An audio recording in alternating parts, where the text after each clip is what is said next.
presidencia de Nicolás Maduro. Atención, porque había informaciones encontradas de a qué hora efectivamente íbamos a ver lo que estamos viendo. Todos tenemos, ¿no?, esta misma información relacionada con los periodistas internacionales. Miren, ahí tenemos las primeras imágenes de Nicolás Maduro. Digo, periodistas internacionales, muy pocos colegas de medios internacionales a los que el régimen de Maduro acreditó para cubrir esta jura, por supuesto, ilegítima, ¿no? Ya les informaron a esos colegas de diferentes medios internacionales que no van a poder asistir a la Asamblea Nacional para el acto. ¿Qué les dijeron? Que se van a tener que quedar en el Palacio Presidencial de Miraflores y que van a poder ver el acto por televisión, que no van a tener posibilidad de acercarse. Atención con esta información, solo le van a permitir la presencia en el acto a algunos fotógrafos de agencias internacionales. Sí fotógrafos, no periodistas. Es un gesto, digo. Sí, es grave, los periodistas es muy grave. Es muy grave, obviamente es esperable de un régimen dictatorial como el de Maduro. Me llamó la atención, escuchaba a la locutora que decía el presidente del diálogo, así se refería a Nicolás Maduro. Una colega nuestra que estuvo sentada por estos días aquí con nosotros nos decía que ellos se tienen que cuidar mucho a la hora de hablar de Maduro, que siempre antes de la palabra Nicolás tienen que decir presidente Nicolás Maduro, Diego. Es así, o sea... Bueno, están adoctrinados. Es un régimen dictatorial. Exactamente. Obviamente, los que somos mayores, yo siempre digo que parezco 174 años, pero tengo 124 solamente, pero recordamos la dictadura militar en la Argentina. Sí. Esto es eso, falta de garantías individuales, secuestrados, presos sin causa, exilados, torturados, falta de garantías individuales. Tanto que es muy significativa las delegaciones que van a estar presentes, que ya están anunciadas. Van a ser China, Rusia, Corea del Norte, Bielorrusia, Irán, Nicaragua, Congo, Argelia, ese es Cuba, por supuesto. Ese es todo el listado. Es una ceremonia, es casi un homenaje a las autocracias en todo el mundo. Se dan cita, es una fiesta de la dictadura. Es un hecho curiosísimo que han elegido como símbolo estar presentes en este mamarracho de acto y creo que consolida la consolidación democrática en el mundo. Ver ahora, que fíjense, esto no puede ser. 11:30 casi de la Argentina, 10:30 de Venezuela. Todos los horarios que veníamos consultando desde hoy temprano, bien entrada la mañana, eran diferentes. La información que manejaban los periodistas desde allá, nosotros desde acá. Bueno, finalmente allí lo tenemos a Nicolás Maduro. Miguel Velarde es analista político venezolano. Miguel, gracias por estar con nosotros. A ustedes. Queremos conocer tu opinión sobre todo lo que estamos diciendo, nuestras conjeturas y por supuesto lo que estamos viendo ahora, ¿no? Comencemos por esto último que acaban de presentar imágenes en tiempo real, las imágenes y la información que ustedes dan también sobre que los periodistas no van a tener acceso a la Asamblea Nacional Venezolana, sino que van a ver todo por televisión, como todo el mundo. Es increíble porque este tipo de actos que deberían ser una fiesta de la democracia, que deberían ser muy públicos, en Venezuela en este momento se están ocultando para arrebatar el poder. Y eso creo que es muy significativo. Aparte se oculta un grupito de 4 o 5 amigos que son los mismos de siempre y cada vez menos, que también ya en términos reales desde hoy va a tener un impacto importante porque el 28 de julio ha sido un punto de inflexión importante. El embajador Guelar lo mencionaba bien, no solamente se ganó, sino que se hizo todo lo que se tenía que hacer para demostrar esa victoria, que ha sido casi de serie de Netflix todo lo que se ha logrado para que casi el 90% de las actas hoy estén bajo el resguardo del gobierno de Panamá. Pero además de eso, hoy es otro punto de inflexión importante porque hasta ayer Edmundo González era el presidente electo de Venezuela, reconocido por muchos países y van a ser más los que lo reconozcan desde hoy. Pero desde hoy es el presidente en ejercicio de Venezuela y eso va a cambiar la dinámica en términos muy reales de las decisiones que él pueda tomar tanto dentro de Venezuela como hacia los otros países del mundo. Pero presidente en ejercicio con un Nicolás Maduro que decide seguir aferrándose al poder, entonces ¿cómo van de la mano ambas situaciones? Bueno, depende del tema, porque efectivamente Nicolás Maduro apuesta a seguir aferrado y arrebatando el poder y en control de las fuerzas de represión y de violencia dentro de Venezuela. pero hay otras acciones con las que no va a tener control. Por ejemplo, con las relaciones con otros países, con algunas decisiones en relación a economía, a comercio, que tengan que ver con Venezuela. Y todo esto tiene que llevar al final a lo más importante, que es que dentro de Venezuela se dé un reconocimiento también de Edmundo González como presidente en ejercicio, y sus últimos mensajes creo que iban en esa dirección, incluso en los que se dirigía a las Fuerzas Armadas en Venezuela. Ahora, ¿cómo van a poder convivir estas dos situaciones que plantea Miguel? No van a convivir. Es imposible, es inviable. Esto es así. Esto tiende a generar un clímax que va a ir aumentando, y al final, y no lo digo como militarista, que no lo soy, el punto de quiebre es cuando haya desobediencia activa de las Fuerzas Armadas y de las Fuerzas de seguridad. Esta es la realidad. ¿Qué es lo que pudo haber llegado a pasar ayer con la detención? Hay un escenario grave que puede ser la quiebra. Esto es lo que, curiosamente, cuando es quiebra de Fuerzas Armadas, se llama guerra civil. Parece un oxímoron, pero es así. Es España. La guerra civil española se caracterizó porque hubo un sector de las Fuerzas Armadas que se rebelaron y otro que se mantuvo en la legalidad. Eso generó un enfrentamiento civil, pero centralmente militar. Eso sería guerra civil. Hoy no hay guerra civil, porque no hay ni una gomera en manos de la oposición. Lo hemos visto durante 25 años. Es decir, hay un pueblo pacífico, casi, yo diría algo que supera a Mahatma Gandhi, el famoso movimiento de resistencia pacífica. Pero en ese momento el interlocutor era el Imperio Británico, que tenía la decisión de darle la independencia a India. Acá no es el caso. O sea, es mucho más fuerte esta resistencia pacífica que la historia de Mahatma Gandhi en India. Entonces, esta situación al final tiene dos salidas.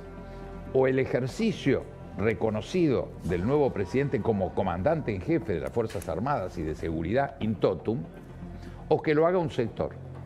Y si lo hace un sector, desgraciadamente entraremos en un ciclo doloroso, y espero que sea corto y con el menor derramamiento de sangre posible, que es la guerra civil. Es decir, donde un sector de las Fuerzas Armadas se pronuncie por reconocer a las autoridades legítimas, otros no, y ahí empezamos a los tiros. Pero esto es la historia de la humanidad.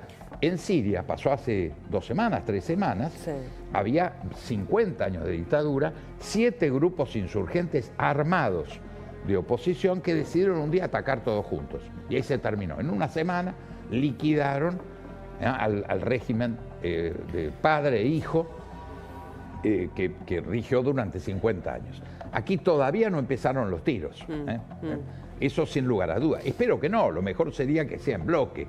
Que realmente me gustaría más, ustedes saben lo que ocurrió, el fin Ceausescu, el dictador rumano y su mujer, que convocaron a una movilización, a un acto de esto de adictos, y resulta ser que el acto de adictos a los dictadores Ceausescu se transformó en oposición, y los que estaban alrededor, socios, cómplices de años de dictadura de Ceausescu, liquidaron a Ceausescu y a su mujer. Ahí tenemos las imágenes, ¿no? Miren lo que está pasando en estos momentos en vivo, en la frontera Venezuela con Colombia, que antes también se los mostrábamos, una frontera completamente cerrada y militarizada.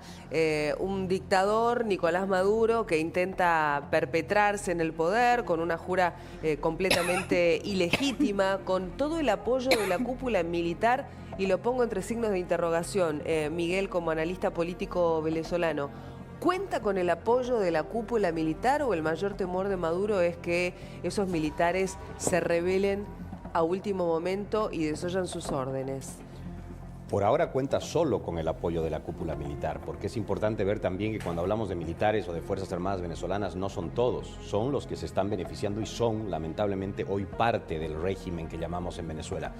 Pero eso tampoco está escrito en piedra, como hemos visto en Siria hace pocos días justamente, cuando al final el tirano se tiene que salvar, tiene butacas limitadas en el avión y obviamente se va con su familia y quizás con sus allegados más cercanos. Y es por eso que si la presión se incrementa, si se sigue quebrando esta fuerza que por ahora es monolítica del chavismo en Venezuela, no nos debería sorprender que hayan sectores incluso de la cúpula militar que por salvarse ellos tomen una decisión diferente a seguir apoyando a Maduro. Recién Diego Velar decía que lo que debería hacer, y lo hablábamos antes también con Joaquín Sánchez Mariño, colega que fue varias veces a Venezuela, cuando ya llegás hasta cierto punto no te queda otra situación más que seguir acelerando para lograr tu objetivo. Y Velar nos decía, bueno, ¿qué debería hacer Edmundo González Urrutia en este contexto? De alguna manera pisar suelo venezolano, poner una bandera. Digo, ¿podrá hacerlo finalmente? Confío que sí, tiene que hacerlo. Es el planteamiento de que a veces cuando uno está en medio de un salto, frenar no tiene sentido, tiene que acelerar lo más posible para llegar al destino, y yo creo que en eso está en estas horas Edmundo González, María Corina, por supuesto, y la oposición en Venezuela, pero además no solamente el liderazgo. Yo creo que ayer, después de tanta amenaza, tanta persecución, tanta represión, tantos cientos y cientos de detenidos en las últimas semanas después de las elecciones, el propio venezolano ha demostrado que también está dispuesto a jugársela y a salir a la calle y a seguir reclamando sus derechos. Sí, en este contexto, ¿no? Además, muchas personas detenidas, de las cuales ni siquiera conocemos su paradero, el caso concreto de nuestro gendarme Nahuel Gallo, Diego. Sí, yo quería agregar un dato, pues nosotros en la región tenemos dos antecedentes muy interesantes. Uno, el fin de la dictadura de Stroessner en Paraguay. Ahí no se disparó un solo tiro, una dictadura antigua, y terminó siendo su consuegro, que todo indicaría que fue un importante miembro del régimen de Stroessner, y terminó siendo el primer presidente democrático. El mundo no le pidió cuenta de 30 años para atrás al general Rodríguez de su accionar. ¿Por qué? Porque la verdad el pueblo paraguayo le debía terminar con el régimen de Stroessner. Lo mandó muy tranquilito, no hubo sangre, a Brasilia, asilado, lo recibió Brasil, que lo consideraba un gran amigo, a Stroessner. Eso era, la verdad, como era un gran amigo del general Perón. Esto es todo historia. A mí me tocó como embajador en Brasilia, estaba vecino a la casa que ocupaba Stroessner y lo veía pasear el perrito, ¿no? No hubo ningún derramamiento de sangre. Otro caso muy famoso es en Nicaragua. Sandino fue el jefe militar de una milicia popular que derrota a los Marines, echa a los Marines de Nicaragua, asume por poco tiempo el control del gobierno, y su lugarteniente, ¿quién era? Tacho Somoza, que después él y su hijo estuvieron 30 años como dictadores. Le pegó un tiro por mandato de Estados Unidos, era el representante de Estados Unidos, y se vengaron de Sandino matándolo. Es decir, las soluciones finalmente son anecdóticas, con sangre, sin sangre, con una bala, con 10 balas, con 100 balas. Qué puede pasar acá. No sabemos qué puede ocurrir. Eso es todo incertidumbre. Lo que está claro es que hoy es el primer día de un proceso que es irreversible. No, y después esto que yo le preguntaba, nos queda otro tema que no es menor, la cantidad de extranjeros detenidos, ni hablar de venezolanos, ¿no?, que ayer fueron detenidos por estas movilizaciones, pero digo, de extranjeros detenidos, dicho por el propio Diosdado Cabello, 120, pero también allí está nuestro gendarme Nahuel Gallo con un video extraño, como sabés, Miguel, que la propia ministra de Seguridad, Patricia Bullrich, no da crédito, no hay fecha, no hay hora, ni siquiera eso parecería ser una cárcel. La verdad es que no se sabe bien dónde puede estar. Les recuerdo que los otros 119 videos no existen, nosotros somos privilegiados. Sí, la presión que colocó Gallo, Argentina, al menos lo vimos vivo en ese también armaje que hicieron, ¿no? Obviamente, no sabemos qué está caminando, dónde está, por qué está con un uniforme azul, ¿no? Sí, tenemos algo que el resto no tiene, es real, pero lo que dicen desde el Ministerio de Seguridad, lo único que nos importa es que lo suban a un avión y lo regresen a Argentina. Sin lugar a dudas, pero está en la misma condición de los otros 119 que no tienen ni siquiera video. Nada sabemos. Yo creo que la actitud de Argentina logró al menos legalizar, que lo reconocieran y que lo mostraran. Creo que eso es un éxito del operativo argentino, de la diplomacia argentina, de la firmeza de la posición argentina. Pero él está en esa condición, sufre lo mismo que sufre el yerno, peor, del yerno no tenemos video, del yerno del presidente, No, Claro. no hay nada. Lo secuestran Hay rumbo al colegio de periodistas sus hijos. que han sido secuestrados Sí, en los claro. últimos días. Y Tampoco. hay gente que ha sido desaparecida durante mucho tiempo porque no cumplen plazos de presentación ante tribunales, ni de acceso a abogados, ni de información a su familia. Y simplemente los desaparecen. estatus. Sí, y yo creo que esto también es una señal de que estamos llegando al final.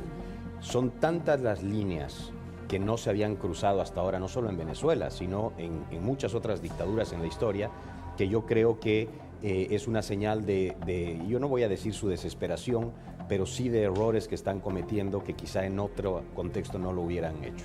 Bueno, una de las líneas que se cruzaron, por ejemplo, la detención de Carlos Correa, ¿no? Colombiano. Esto hace que se rompan completamente, o no sé si completamente, pero sí los lazos con Petro, que a raíz de esto decidió no ir a la Asunción. Bueno, un referente de derechos humanos colombiano en Venezuela. Digo, acá vemos cómo se van cruzando esos límites ya a nivel internacional de derechos humanos. Absolutamente, y además ustedes recuerdan que hace creo que 2 o 3 días anunciaron que habían detenido 3 ucranianos y 2 nuevos estadounidenses, y anuncian que los estadounidenses eran altos cargos del FBI y el otro de la Fuerza Armada estadounidense. Sí. Primero, uno no sabe cuánto es verdad de lo que se dice. Y segundo, aunque sea parte verdad de lo que se dice, se están cruzando